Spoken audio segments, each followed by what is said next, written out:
Olá, Brasil! Olá, Portugal! Hoje é dia 14 de junho de 2021 e está no ar mais um Notícias Quebrando. O seu não vai responder não, puta, de notícias do The Library is Open. Eu sou o Rodrigo. E eu sou o Telo. E hoje nós começamos aqui com uma informação que ela é meio internacional, mas ela tem um pouquinho de manicômio Brasil também. Vou explicar por quê. No último dia 3 de junho, em uma coletiva de imprensa na Casa Branca, foi oficializado um novo memorando de segurança nacional com o título Estabelecendo a luta contra a corrupção como um interesse central de segurança nacional dos Estados Unidos. Que é algo que está sendo renovado aí sob a administração do Joe Biden e mantidos por, entre aspas, altos funcionários da administração não identificados. Essa ferramenta aí de política externa anticorrupção dos Estados Unidos, ela já segue aí há bastante tempo, pelo menos desde os anos 90. E segundo um funcionário da administração para um jornalista durante essa coletiva, os Estados Unidos vão utilizar as ferramentas à disposição para se certificarem de que identificam a corrupção onde ela está acontecendo e tomam as respostas políticas adequadas, e usarão esse esforço para pensar sobre o que mais pode ser feito para apoiar outros atores que estão no mundo expondo a corrupção e trazendo-a à luz. Os Estados Unidos acreditam que às vezes tudo se resume a uma ajuda estrangeira, dando exemplo aí de linhas de assistência que, segundo eles, impulsionaram organizações de jornalismo investigativo. E aí, o funcionário foi questionado por um outro jornalista especificamente sobre a próxima viagem da vice-presidente Kamala Harris à América Latina. E se houve alguma medida anticorrupção associada a isso ou qualquer tipo de pressão adicional relacionada aí a essa visitinha. E o funcionário respondeu: não vou me ater aos pontos de vista da administração anterior, mas diria que a essência do memorando que divulgamos hoje é que o governo dos Estados Unidos está colocando as iniciativas anticorrupção no centro de sua política externa. Por isso queremos muito priorizar este trabalho em todas as áreas. E por que isso é complicado, amores? Vamos lembrar aí que desde 2017, pelo menos, que se fala aí sobre a intervenção de órgãos de inteligência americanos como CIA, FBI e etc. nas ações da Lava Jato. Na verdade, um oficial do Fight Against Corruption já teria admitido que, de fato, esses órgãos colocaram aí o dedinho na Lava Jato. Teve aquela declaração do Dallagnol quando o Lula foi preso, né? Que ele falou que tinha sido um presente da CIA. E na viagem aí de Bolsonaro aos Estados Unidos, logo depois da eleição, ele foi lá no quartel-general da CIA com o Sérgio Moro, bater lá um papinho. E tem uma informação aqui que eu não sabia, que o Departamento de Justiça americana teria recompensado a Operação Lava Jato com 682 milhões de dólares. E aí, nessa fonte diz, né, que os Estados Unidos têm feito aí essas intervenções anticorrupção desde os anos 90, mas acho que é válido lembrar que pelo menos desde os anos 60, quando rolaram as ditaduras militares, não só no Brasil, mas em outros países da América Latina, né? Quando começou esse movimento antidemocrático, digamos assim, aqui na América do Sul, em particular, que sempre tem dedo dos Estados Unidos nessas coisas, né? Então, a comunicação aí desse novo memorando é bastante preocupante. E não é simplesmente porque a gente tem agora Joe Biden na presidência que isso mudaria, né? Exato. Pelo contrário. Pelo contrário, na verdade, esse tipo aí de iniciativa anticorrupção dos Estados Unidos é algo que transcende, né, as administrações, tanto democratas quanto republicanos, sempre estiveram aí com esse dedinho, mexendo pauzinhos aqui e ali. O fato de realmente isso estar sendo renovado, de estar sendo lançado aí um novo memorando nesse sentido, é bastante complicado, porque, enfim, a gente sente muito bem os efeitos aqui. Pois é, estamos sentindo os efeitos há bastante tempo, né? Uhum. A gente vai se fuder, basicamente, continuar se fudendo. Exato.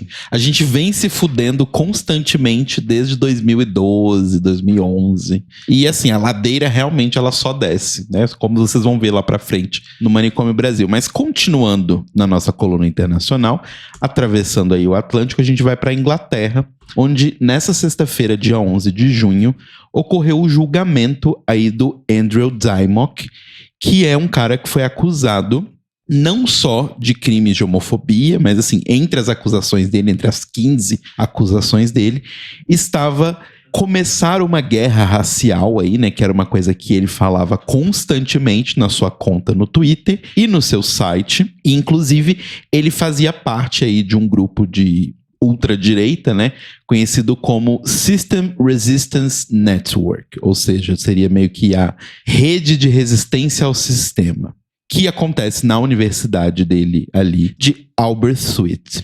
E aí que entre as coisas que foram encontradas aí e foram levadas como evidência para o tribunal, estavam mais de 400 mil itens digitais e físicos que foram encontrados aí na residência do Dymock. Entre esses itens aí encontrados tinham várias referências a artigos e livros e todas as coisas nazistas que vocês podem imaginar. Vários livros também sobre nazismo, sobre como começar uma guerra contra comunidades de judeus e muçulmanos, ou seja, fomos atacar realmente geral. Uhum. Exemplos de como tratar comunidades LGBT também, e tratar, vocês entendem exatamente o que eu quero dizer. Além disso, ele tinha várias roupas referentes a esses grupos, bandeiras e também vários pins e vários bottoms e várias dessas coisas, todos ligados a grupos de extrema direita ou de terrorismo racial ou terrorismo anti-LGBT. E aí, o cara me aparece no julgamento dessa sexta-feira usando 2 bottoms de orgulho LGBT, lembrando que estamos em junho, então ele deve ter comprado no caminho de ir para esse tribunal, né? O advogado dele provavelmente comprou, e ele alegou ali no tribunal que ele, na verdade, é um homem bissexual, com preferência por homens, de acordo com ele, e que, na verdade, isso tudo foi plantado pelo ex-namorado dele, que terminou com ele aí por conta de uma briga. E aí isso tudo, esses 400 mil itens teriam sido plantados pelo namorado dele no computador. Que conveniente. Pois é. Porém, assim, né, isso obviamente, essa estratégia da defesa dele não funcionou. Inclusive, uma das coisas que foi encontrado dentro aí dos pertences dele foi uma foto de quando ele tinha 17 anos, em que ele escarificou, eu poderia dizer isso em português, eu não sei se existe essa palavra, mas ele fez com as unhas da própria mão uma suástica na bunda da namorada dele. Olha só, que boa pessoa. Incrível. Até aí, a gente já percebeu um podre de pessoa. Pensei que você ia falar, até aí tudo bem. Na verdade, até aí nada bem, né?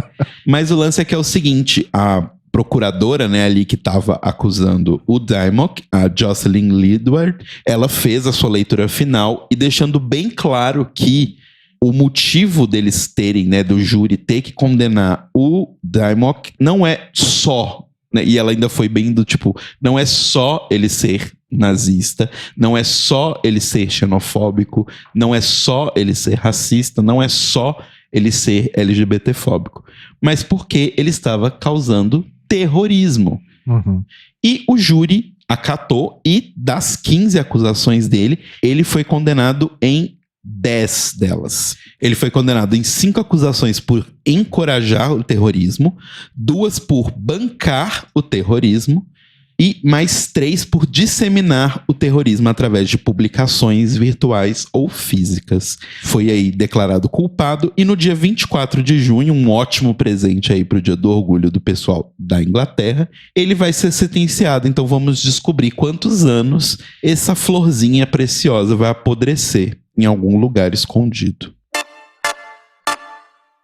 Então vamos agora para a nossa sessão de cidadania.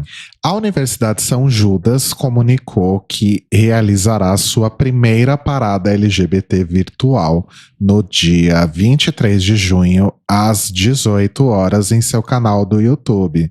Sim, uma universidade, uma instituição de ensino particular, realizando uma parada LGBT virtual, no caso, né? Eu acho que é um benefício, não sei se benefício é bem a palavra, é uma possibilidade aí agora de eventos virtuais com a pandemia, né? Então, aparentemente qualquer um pode fazer sua própria parada. Sim. Vou organizar a minha também. Gente, tenta fazer não em junho, sabe? Tenta respeitar a gente nos outros meses do ano também, é legal. Exato, e não tenta também aproveitar os holofotes, digamos assim. Pra vender matrícula. Pois é. Porque a gente sabe que no fundo é por isso. Enfim, na programação da parada da Universidade São Judas vai ter atrações musicais e debates e uma ação dos alunos respondendo questões sobre qual ambiente que eles querem para a universidade que estudam. O coletivo Mães pela Diversidade vai estar presente nesse evento. Segundo o professor José Alberto Rosa, que é um dos idealizadores do evento, essa ação faz parte da política de diversidade da São Judas dentro do núcleo Ânima Plurais. Ânima é o grupo ao qual a São Judas pertence, que agora todas as faculdades pertencem a grandes grupos. Sim.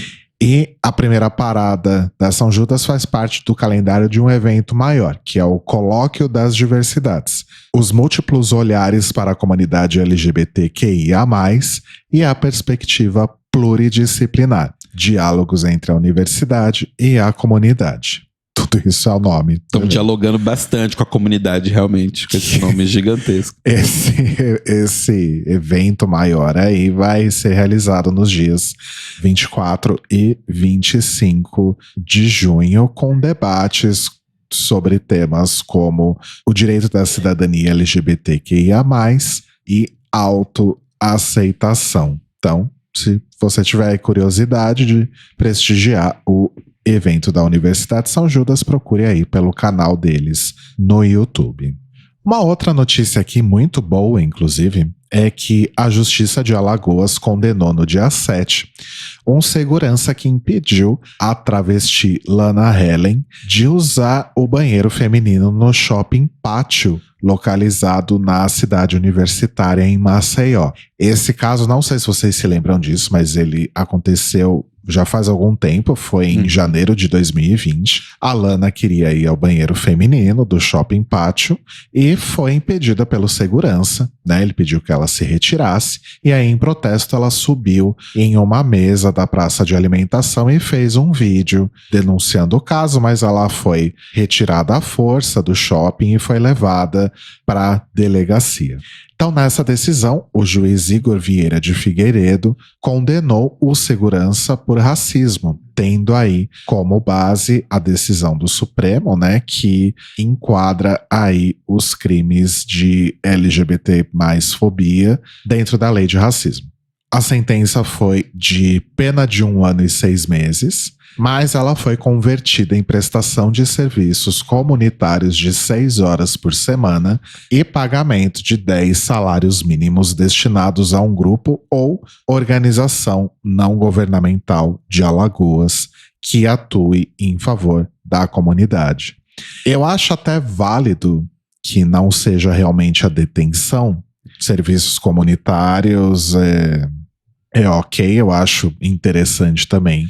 Mas eu acho que principalmente o pagamento, né, de 10 salários mínimos, porque no fim das contas a gente sabe que parece que quando dói no bolso as pessoas aprendem mais. Sim, né? sim.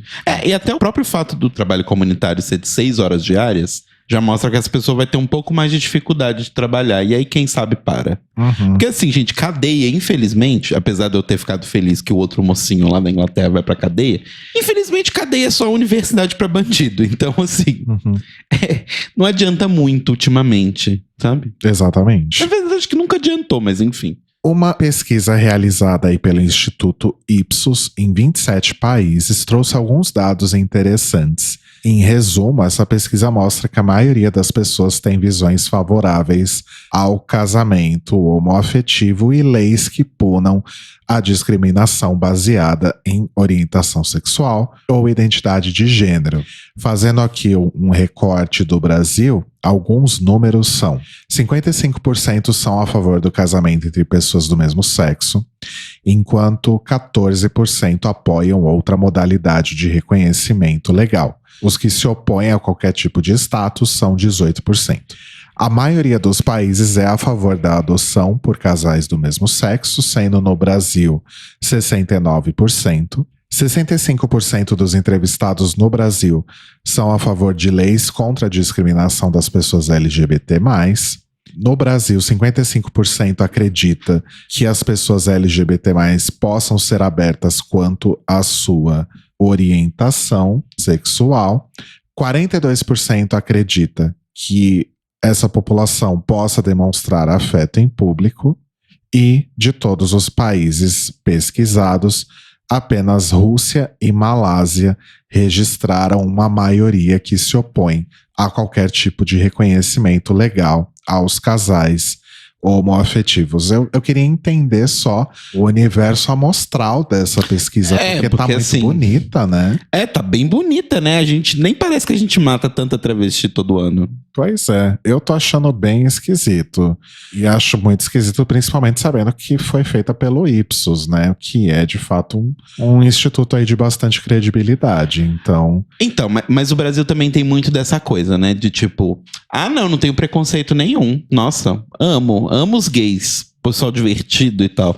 Vira a esquina, aí o seu filho é gay, dá uma garrafada na cabeça dele, sabe? É bizarro. É muito assim, do tipo, o que fala é bem diferente do que faz. Mas falando em pesquisas, durante esse mês, a consultoria Mais Diversidade está realizando uma pesquisa para mapear os perfis pessoal e profissional da população LGBTQIA+, no mercado de trabalho. Essa pesquisa vem aí com o objetivo de fechar aí esse gap de escassez de dados sobre o tema, né? Já que no Brasil a gente não tem muitos dados oficiais sobre a população LGBTQIA+. O censo, né, por exemplo, ele não aborda, né, orientação sexual e identidade de gênero. Eu nem sei como ficou essa história. Vai ter censo, afinal, esse ano? Ainda não foi decidido. Pois é. Então, aí piora ainda mais. Mas, enfim, estudos de outras consultorias independentes, como a OutNow, no Brasil, apenas 1 em cada 3 pessoas fala abertamente sobre orientação sexual ou identidade de gênero no trabalho. Então, se você quiser aí dar uma força, o questionário da Mais Diversidade pode ser preenchido aí de forma online. São 11 perguntas sobre temas como demografia da população, segurança psicológica que os colaboradores têm dentro da empresa, e a participação é confidencial. Vocês podem entrar em pesquisa LGBTI 2021.questionpro.com. A gente vai deixar o link também na descrição deste episódio lá no nosso site, thelibraryisopen.com.br. E agora a gente vai para aquele momento onde a gente fica bem triste, sofre bastante, que é o Manicômio Brasil S.A. E a gente já começa falando, né? A gente falou um pouquinho lá da Pfizer, lá no começo do programa. Pfizer. Pois é. E aí tivemos mais movimentações aí dentro da CPI da pandemia essa semana. A gente não vai entrar aqui em muitos detalhes, só entrar em 2 que eu acho que são os destaques aí da semana. No primeiro, temos uma declaração do ministro atual da Saúde, né, o Queiroga, dizendo que, abre aspas, nós não temos no Ministério da Saúde médicos infectologistas, fecha aspas. Sim, é isso mesmo, no meio de uma pandemia. Pois é. E além disso, tivemos aí mais informações sobre mais pedidos aí, ou ofertas de vacina recusadas pelo Jair Bolsonaro, e atualmente estamos com mais de 53 ofertas ignoradas. É isso. Com base nisso, o próprio Randolfo Rodrigues, que é aí o vice-presidente da CPI, fez um vídeo, postou no seu Twitter aí no dia 7 de junho, falando que com os documentos divulgados no dia 7 de junho, com toda essa parte das informações sobre os e-mails da Pfizer, já existem mais do que provas contundentes de que o governo federal é responsável direto por pelo menos 80 mil mortes de brasileiros. Então, a gente já comentou isso aqui, a gente já falou outras vezes, lembrando sempre, a CPI é para juntar provas. Ela não é um processo criminal, então ninguém vai sair de lá preso. Parem de dizer que CPI só dá em pizza, porque na verdade elas geram coisas, às vezes boas, às vezes ruins. Tem um processinho bem gostoso sendo formado aí. Vamos aguardar. Continuando aí falando sobre a família Bolsonaro e as suas merdas, vocês se lembram em junho do ano passado, quando vazou todas aquelas informações de perfis falsos em redes sociais, e aí a gente ficou sabendo do tal do gabinete do ódio? Como não? Pois é, como esquecer, não é verdade? Pois aí que a Polícia Federal identificou, dentre essas contas que foram derrubadas em junho do ano passado no Facebook, 2 perfis que estão diretamente ligados ao presidente Jair Bolsonaro, que são o perfil do Tércio Amaldi Tomás, que era um assessor da presidência, na época, e também a conta Bolsonaro News, também no Facebook. Ambas as contas, tanto do Tércio quanto a do Bolsonaro News, divulgavam informações falsas, acusações sem nenhuma prova contra inimigos políticos e tudo mais. E aí que, agora com essa investigação da Polícia Federal, eles descobriram que essas 2 contas foram acessadas em IPs correspondentes ao Palácio do Planalto, lembrando, a sede oficial do governo Bolsonaro, e a casa da família Bolsonaro na Barra da Tijuca. Como eu sempre digo, ou é muita burrice ou é muita cara de pau. Eu acho que é o segundo. Eu acho que é tipo assim, são pessoas tão acostumadas a basicamente cometerem crimes à luz do dia e ninguém nunca fazer nada porque eles têm as costas quentes, que eu acho que eles acham que não vai dar em nada. Pois é. Sabe? Nunca deu. Eles fazem isso há tantos anos e nunca deu, por que daria agora? Uhum. Enfim, aí o trabalho foi feito em diversas etapas aí. Pegaram primeiro os perfis que foram derrubados, depois, entre os perfis que foram derrubados, procuraram os que estavam fazendo postagens com informações falsas e depois foram lá procurar os IPs todos. A conclusão disso, amores, é um pouco mais assustadora do que só o perfil Bolsonaro News sendo aí usado tanto no Palácio do Planalto quanto na casa dos Bolsonaro, porque a gente sabe que era Carlitos usando. Mas o lance é que a conclusão foi de que pelo menos, ou seja, no mínimo, 1.045 acessos a essas contas que foram derrubadas com informações falsas partiram de órgãos públicos, incluindo, não só aí o gabinete da presidência da República, a Câmara dos Deputados, o Senado e o comando da 1ª Brigada de Artilharia Antiaérea do Exército. Ou seja, foram funcionários públicos que fizeram todas essas postagens. Agora a gente tem isso confirmado. Se não eram funcionários públicos, eles têm que explicar pra gente como que um cidadão aí aleatório estava usando o Wi-Fi de todos esses lugares para poder fazer postagens no Facebook. Oh, meu Deus. Pois é. E aí a coisa piora ainda mais. Porque esses perfis que foram acessados, aí do Instagram e do Facebook, do Bolsonaro News e tudo mais, foram feitos durante o horário de trabalho. Ou seja, querido brasileirinho e querida brasileirinha, você estava pagando um funcionário público para postar notícia falsa no Facebook. É isso que eu tenho para te revelar. Pelo menos agora a gente sabe que a Polícia Federal sabe dessas informações e vamos ver, como sempre a gente fala aqui em qualquer coisa, qualquer notícia de um crime envolvendo a família Bolsonaro, que é basicamente toda semana, vamos esperar para ver o que vai acontecer. tentando ter um pouco mais de, eu diria, esperança, porque eu acho que agora que tá acontecendo a CPI da pandemia e, assim, infelizmente, gente, a gente sabe que o governo Bolsonaro só chegou onde chegou porque existe o apoio de muitas empresas que estão ganhando com isso. Porém, essas empresas começaram a perder mais do que ganhar recentemente.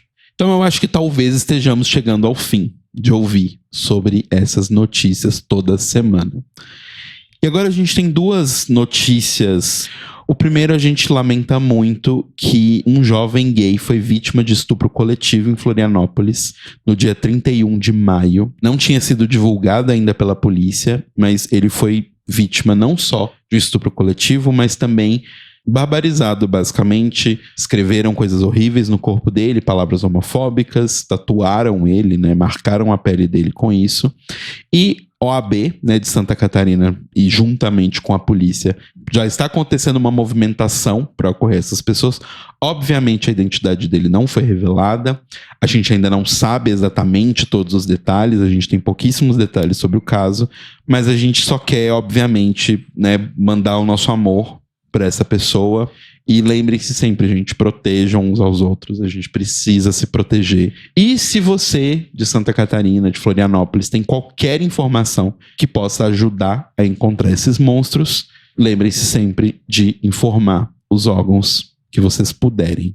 Uma outra coisa aí rapidinha que aconteceu também sobre Queiroga e Bolsonaro e todas essas desgraças que aconteceram no Brasil é que o Jair Bolsonaro deu aí um depoimento, um pronunciamento, né? Eu sei lá porque que esse homem faz, mas um pronunciamento de que o ministro da Saúde, o Marcelo Queiroga, que eu comentei que falou que não tem nenhum infectologista no Ministério da Saúde, assinou um parecer desobrigando o uso de máscaras por pessoas que foram vacinadas ou que já foram contaminadas pela Covid. Lembrando sempre que mesmo vacinado, você ainda pode carregar o vírus em você só não vai desenvolver a doença. Mas é isso, gente. A gente basicamente tá fudido. E por último aqui, uma última leitura rápida que a gente vai deixar o link para vocês, é que a Isabela Calil, pesquisadora de política e PhD em antropologia da USP, deixou para todo mundo no Twitter dela uma thread falando um pouquinho sobre teorias da conspiração de extrema-direita sobre vacinas e como essas teorias foram não só abraçadas pela extrema-direita do Brasil, mas elas foram gradualmente sendo transformadas em um discurso de Estado feito pelo Bolsonaro aí e toda a sua equipe de governo. Então a gente vai deixar o link dessa thread da Isabela Calil para vocês lerem, é bem interessante e, como sempre, tudo que envolve o governo Bolsonaro é assustador. Mas é isso, esse é o Manicômio Brasil dessa semana.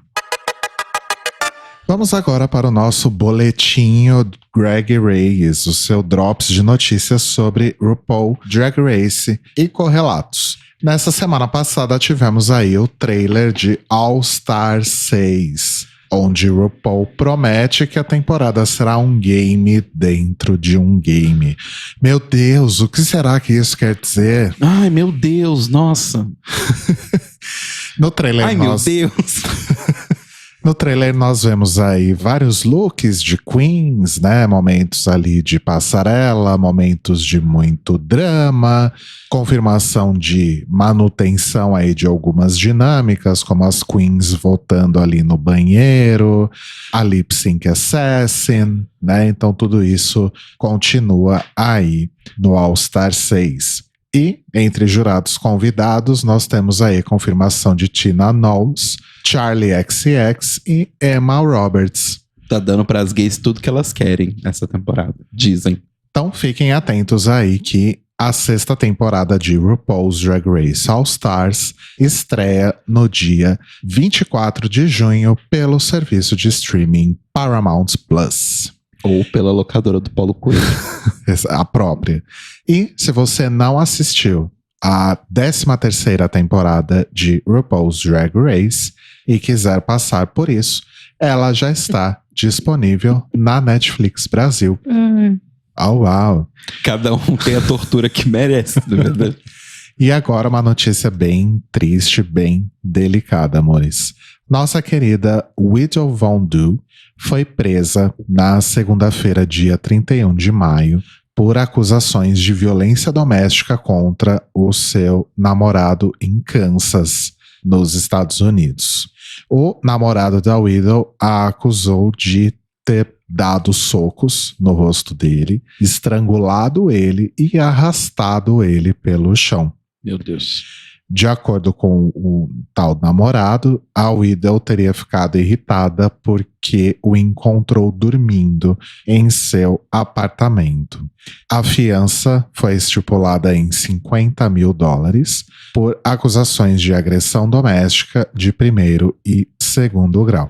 A Widow se defendeu, inclusive fez vídeo no Instagram sobre isso, dizendo que estava se defendendo.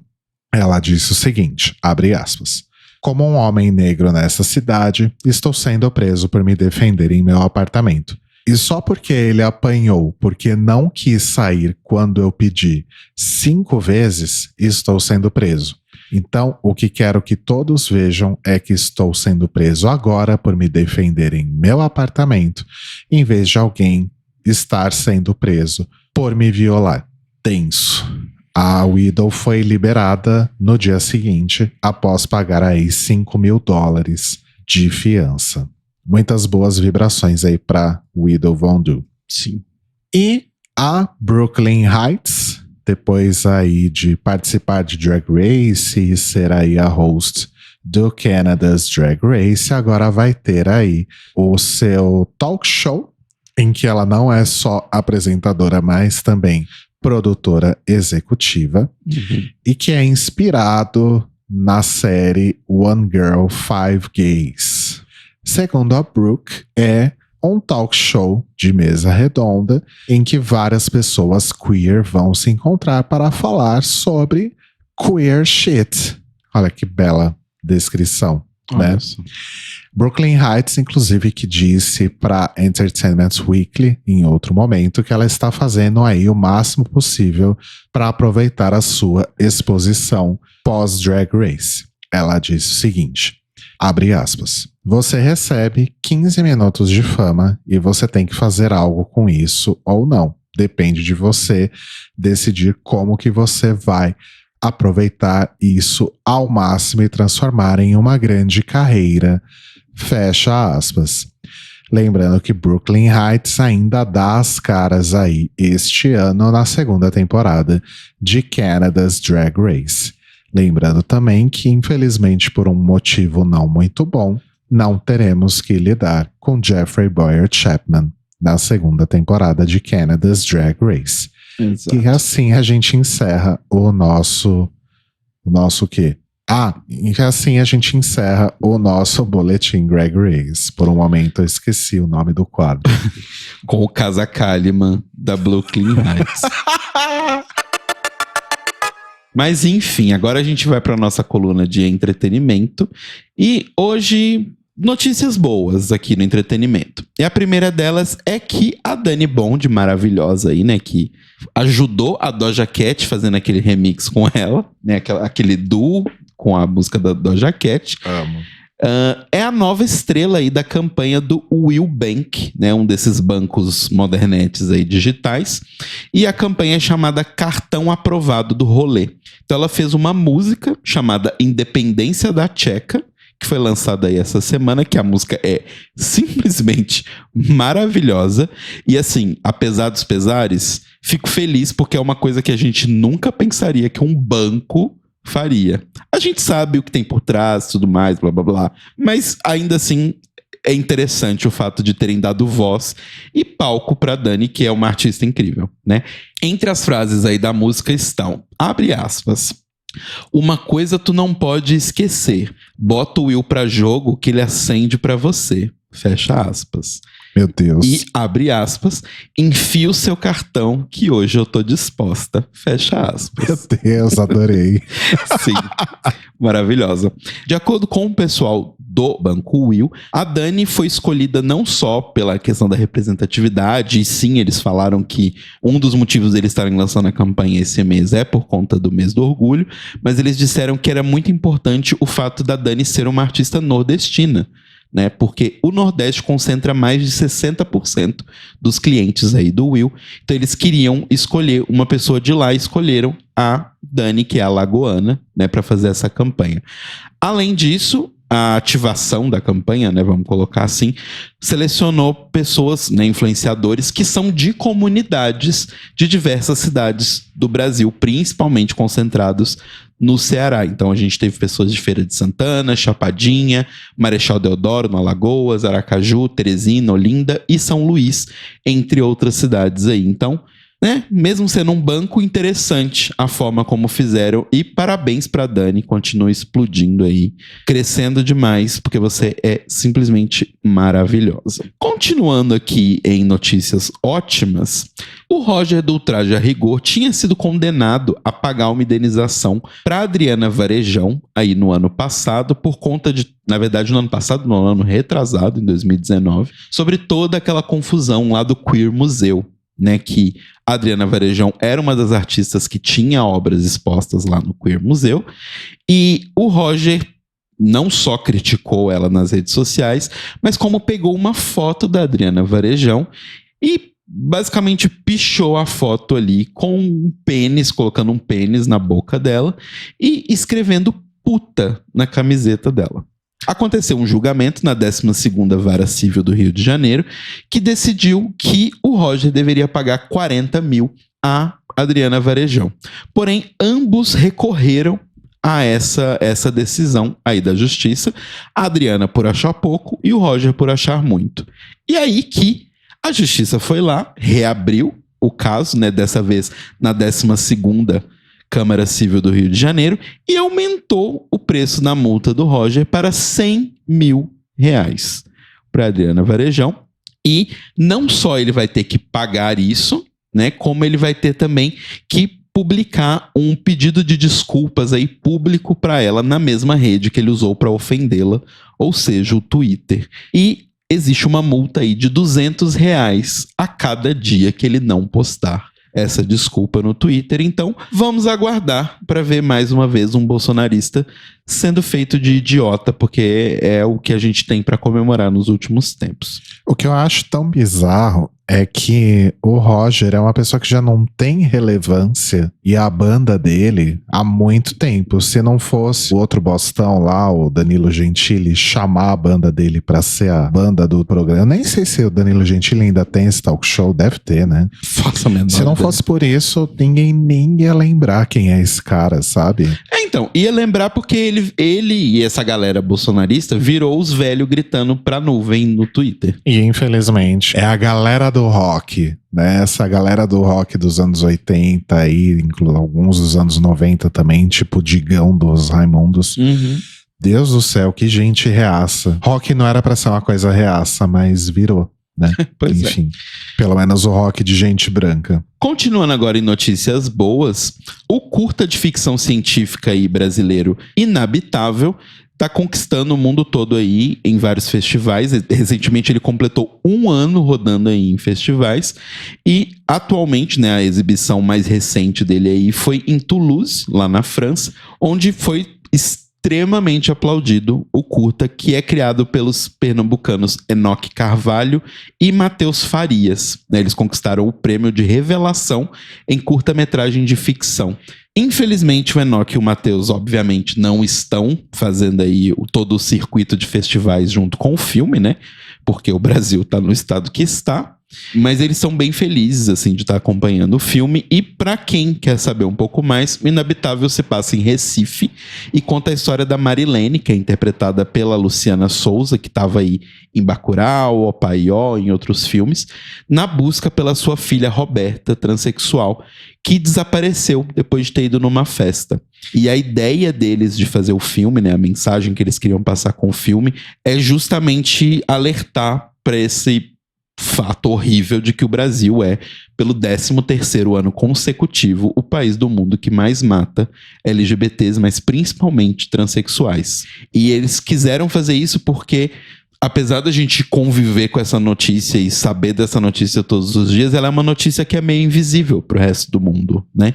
Então eles quiseram justamente usar o filme como plataforma para que as pessoas do mundo inteiro soubessem sobre isso, né? Sobre como o Brasil é esse país que destrói a vida de pessoas transexuais. Então, parabéns para os dois. Continuem fazendo muito sucesso aí no circuito de festivais e espero que a gente consiga ver no Mix ou de alguma forma aqui no Brasil em breve o Inabitável.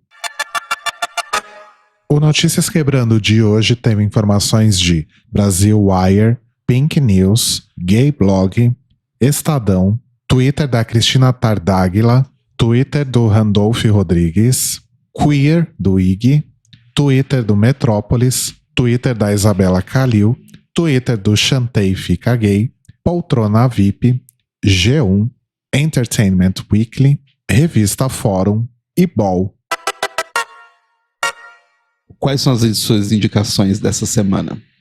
Olha, eu vou indicar, tá saindo aí comemorações dos 10 anos de aniversário do Born This Way, da Lady Gaga, e vai sair aí junto com a edição especial do disco, o Born This Way Reimagined, né, que vai ter aí artistas reinterpretando aí algumas músicas do Born This Way. Não sei se não tem ou eu não achei em lugar nenhum a lista completa das faixas e dos artistas, tanto que até no site da Lady Gaga, a capa do CD, que já tá em venda, né? A parte ali que tem as músicas e os artistas do Reimagined colocaram um blur ali. Então não dá nem pra ver a lista completa. Mas o que já saiu e que já está disponível nos streamings é a versão do Orville Peck pra Born This Way, só que é a Born This Way Country Version, né? Isso. Então, nada mais justo que chamar alguém como o Orville Peck pra fazer essa versão. Ficou incrível. Podia ter chamado ele e a Trixie. Tem a Kylie Minogue fazendo Marry the Night. Eu achei que ficou maravilhoso. Ficou um Europop 90 bem safado, bem gostoso, sabe? Eu amei. E tem a Big Freedia fazendo Judas. Eu gostei bastante também. Então, fiquem de olho aí nas versões reimagined de Born This Way da Lady Gaga, que tá chegando aí aos seus 10 anos. É isso aí, amores. Todo mundo envelhece. Chocado. A vez de vocês vai chegar também. Sim. A minha dica também vai ser musical, porque estão saindo aí os singles do novo disco do John Grant, né? Que é esse artista que eu simplesmente amo. O disco vai se chamar Boy from Michigan. E essa semana, na verdade acho que semana passada, saiu o último single que vai sair antes do disco, que é o Billy, que é uma música bem legal, bem gostosa. É mais na vibe do John Grant começo da carreira, sabe? Da carreira solo. Não é tão essas coisas mais eletrônicas que ele tinha feito ali no meio. Mas assim, é bem interessante. Assim, a letra é bem forte, como as letras do John Grant costumam ser. E Billy fala sobre principalmente esse culto à masculinidade, assim, e como ele é destrutivo e não faz o menor sentido. Mas o disco sai no dia 25 de junho, então eu já estou, assim, ansiosíssimo para ouvir o disco do John Grant novo, porque eu gostei muito do último, o Love is Magic, e só vem John Grant, só vem, porque isso é incrível. E ainda preciso ver um show do John Grant na minha vida. Se é que um dia voltaremos a ver shows. Mas eu ouvi as músicas novas também, e estão bem legais, também tô bem curioso pelo disco. O Notícias Quebrando está disponível toda segunda no nosso site thelibrariesopen.com.br, no nosso YouTube, youtube.com/thelibrariesopenpodcast. Você pode assinar o feed e ouvir no seu agregador de podcasts preferido ou então no seu serviço de streaming de preferência.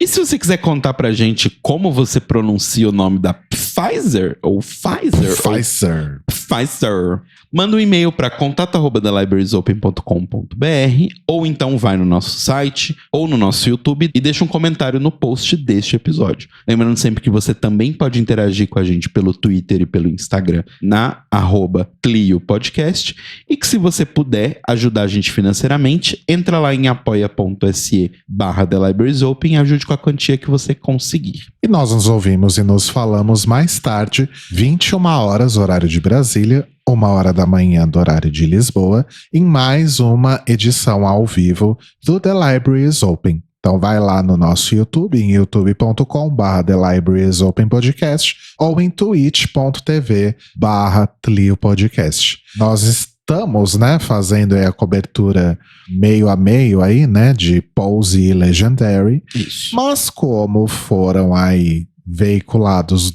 os dois últimos episódios de Legendary de uma vez, e como o episódio final de Pose foi duplo, então a gente vai mudar um pouquinho o jogo. E hoje falaremos então sobre o episódio duplo e final de Pose, que até o momento desta gravação do Notícias Quebrando, eu e Telo ainda não vimos, mas parece que foi lacrimoso, para não dizer menos, né?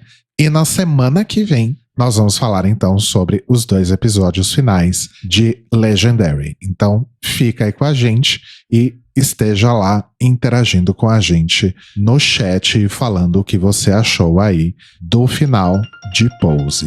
Então, beijos, amores, e boa semana. Beijos!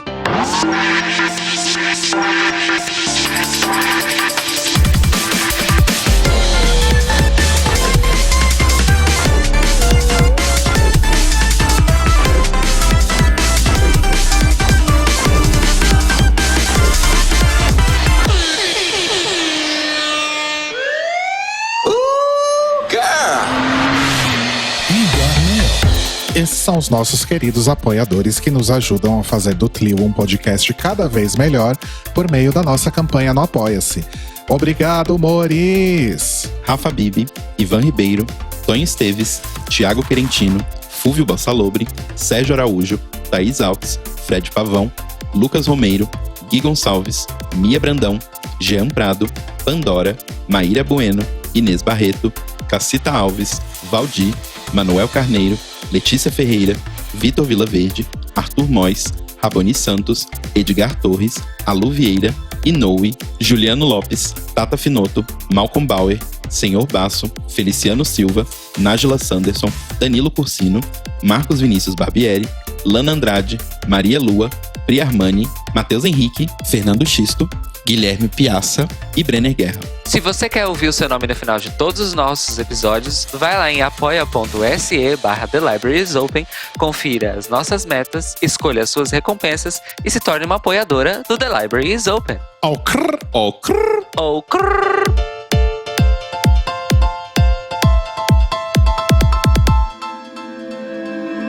Este podcast faz parte do movimento LGBT Podcasters. Saiba mais em www.lgbtpodcasters.com.br ou usando as hashtags e @LGBTpodcasters no Twitter e no Instagram.